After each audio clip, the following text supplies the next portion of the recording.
Sedicom Thiès au service de l'Évangile, tous ensemble pour partager la joie de l'Évangile.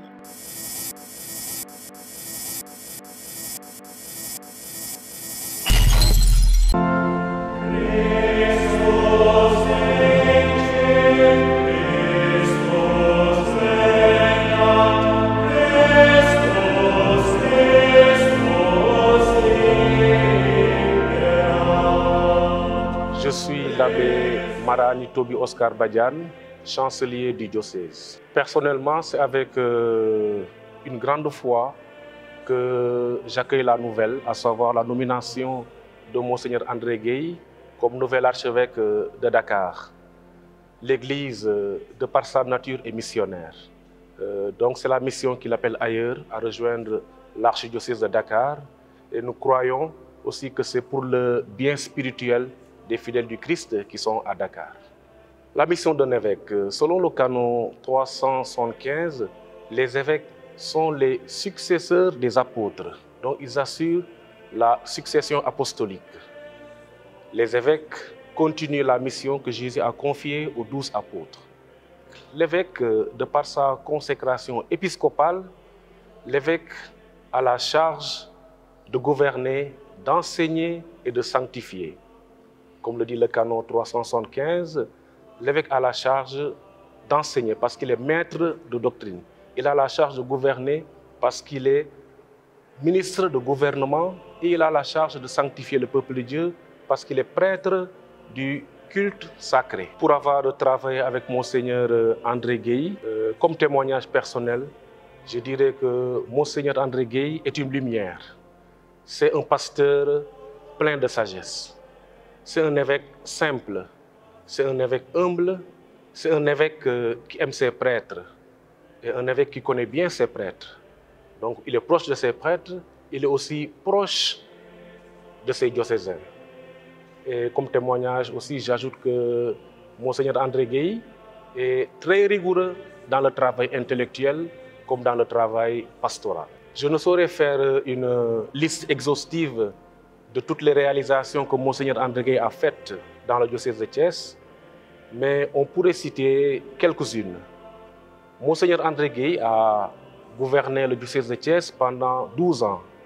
Et au cours de ces 12 ans, nous avons noté la création de l'Institut supérieur d'administration des entreprises, ISAE, qui est sous la tutelle de l'ICAO.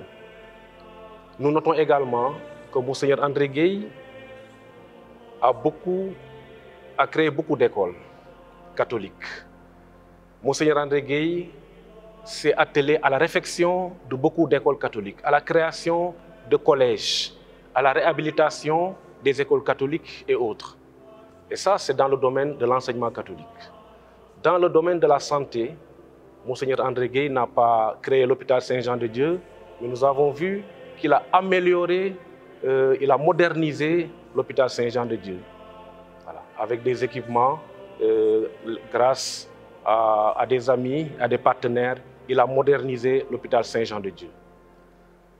Dans le domaine de la pastorale de la jeunesse, nous avons eu avec Monseigneur André Gueye la création de la maison des jeunes. Ce qui fait voir que Monseigneur André Gueye a une priorité, une priorité sur la pastorale de la jeunesse. Il a fait de la pastorale de la jeunesse une priorité. L'archevêque est un titre conféré à un évêque et qui lui donne une primauté d'honneur sur les autres évêques de la province ecclésiastique. Donc l'archevêque est l'évêque qui est à la tête de la province ecclésiastique.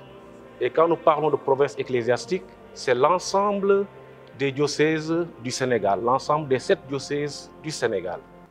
Métropolitain, c'est l'évêque qui est dans le diocèse où se trouve le siège épiscopal, le diocèse où se trouve le siège de la province ecclésiastique. Voilà.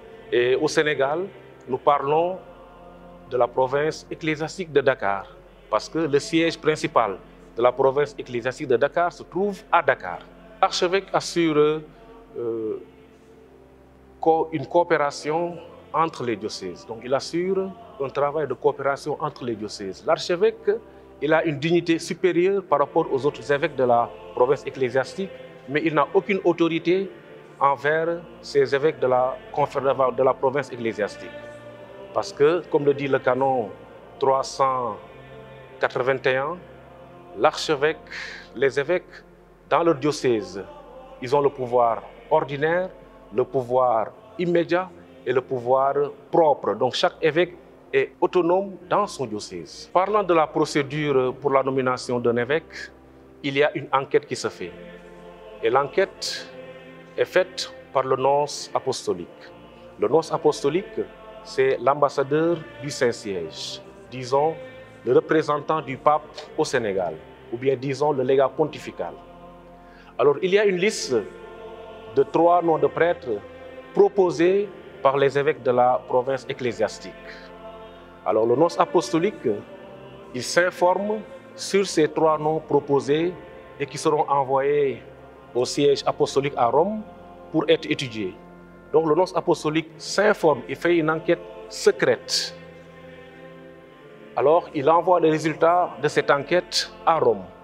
Et les résultats sont travaillés, les résultats sont encore supervisés ou bien sont encore travaillés par la congrégation de tutelle qui est la congrégation pour l'évangélisation des peuples qui continue le travail en s'informant, en voyant quel est le prêtre le plus idoine, le prêtre le plus apte à la charge épiscopale. Et au terme de ce travail de la congrégation pour l'évangélisation des peuples, un candidat est choisi à partir de cette liste de 3 prêtres proposés par les évêques de la province ecclésiastique. Le candidat choisi sera soumis au Saint-Père, le pape, à qui il revient la décision finale. Le prêtre qui est choisi ou qui est nommé par le pape comme évêque sera informé par le nonce apostolique. Il est libre d'accepter ou de ne pas accepter. Après avoir accepté, le nonce apostolique ou bien le Saint-Siège publie officiellement sa nomination dans le journal officiel du Saint-Siège. À partir du 3 mai 2025, jour où Monseigneur André Gueye fera la prise de possession canonique de l'archidiocèse de Dakar, le diocèse de Thiès sera vacant. Sede vacante, comme on le dit en latin. C'est-à-dire que le diocèse de Thiès n'aura plus un évêque. À partir de ce jour, 3 mai, le gouvernement du diocèse de Thiès sera assuré par le collège des consulteurs. Le collège des consulteurs est chargé d'élire un administrateur diocésain qui pourra gouverner provisoirement le diocèse ad interim. L'administrateur diocésain, selon le droit canonique, il est tenu aux obligations d'un évêque diocésain. Mais sa charge est limitée. Le canon 428 le dit clairement, sede vacante nihil innovetur. Sede vacante nihil innovetur. Le siège vacant, aucune innovation ne doit être introduite. Le message que je lance aux diocésains de Thiès est de dire un grand merci à Monseigneur André Gueye pour le beau travail abattu dans notre diocèse. Lui dire un grand merci, lui souhaiter un bon vent et prier pour lui pour sa nouvelle mission dans l'archidiocèse de Dakar. Et au diocèse de Dakar, nous rendons grâce à Dieu pour ce que Monseigneur Benjamin Ndiaye a été et a fait dans l'archidiocèse de Dakar. Nous lui disons un grand merci pour le service rendu dans la province ecclésiastique, pour le service rendu au sein de la conférence épiscopale et au diocésain de Dakar d'accueillir avec joie et avec foi Monseigneur André Gueye dans l'archidiocèse et qu'il continue à collaborer avec lui comme ils ont bien collaboré avec l'évêque émérite, Monseigneur Benjamin Ndiaye.